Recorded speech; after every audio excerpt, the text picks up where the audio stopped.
গাড়ীবিলাক বগীবিল হৈ যাবলৈ দিছে। কি কাৰণে প্ৰতিবাদ?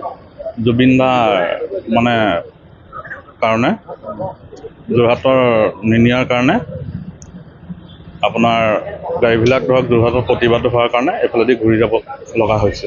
কলিবৰ তিনিআলি যোৰহাট যোৱা দিশে এখন বেনাৰ লগাই থোৱা আছে। হয়, এইটো যোৰহাটত প্ৰতিবাদৰ কাৰণে ধৰক বেনাৰ এখন লগাই থোৱা আছে।